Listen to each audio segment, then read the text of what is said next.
there have been times when I've been involved in worship situations and felt that it has been a bit manufactured, a bit forced, a bit artificial, and I've been left feeling like nobody is this happy.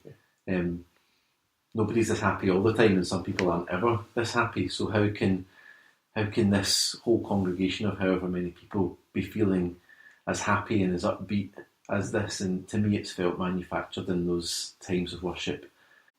I've definitely been in worship times where it's felt insincere and a bit plastic. Everyone's got their Jesus smiles on,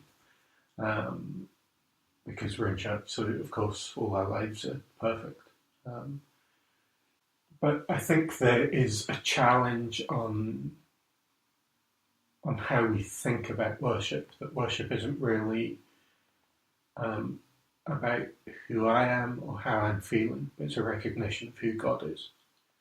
And that the challenge isn't, well, how do I feel at the moment? What does my life look like? But irrespective of that, who is God? And I look to the Psalms and I see David, so many of the Psalms, and David really wrestling with really tough situations, is calling out to God saying, where are you?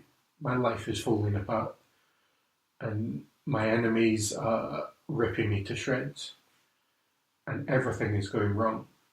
And yet the Psalms always seem to resolve themselves in the knowledge that God, you're good, and God, you are wonderful. So irrespective of how I'm feeling, God's lordship, God's kingship doesn't change. That he is who he is. He is the great I am, irrespective of what my life's like. I think one of the most moving times of worship I've ever been in was Saturday night. I was hanging out with some friends, and another friend came in and said, my mum's just walked out and my dad just left him. And he was, of course, upset. And then the next morning in church, the husband was there, his hands raised, singing praise to God. I remember sitting in the back row and just thinking, how on earth is this guy worshipping God? His whole life has fallen to pieces. His wife's just left him. He must feel empty. He must feel completely destroyed. And yet, who God is hasn't changed. And he was able to worship, and almost irrespective of what was happening, God was still good. God was still true. God was still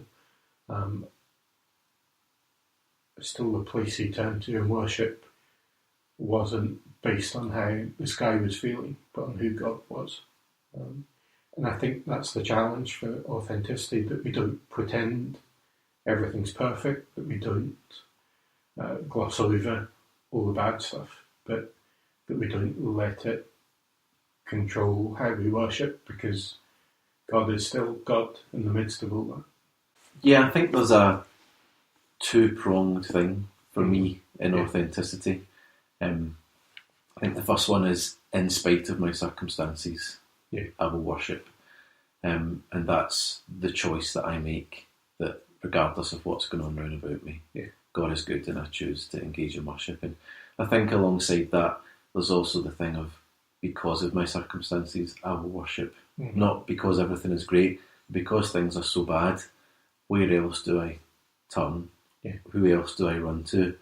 Who else do I lift my eyes to except the one who I know can help me, the one who can lift me out of that situation, and the one who has promised that he will go through the difficult times with me. When Jesus arrives at the tomb of Lazarus, he, of course, eventually makes that situation good, but before that he cries along with them and he embraces the family. And so why would I not choose to worship and embrace with Jesus at the times when things are difficult, knowing that he will walk through those things with me?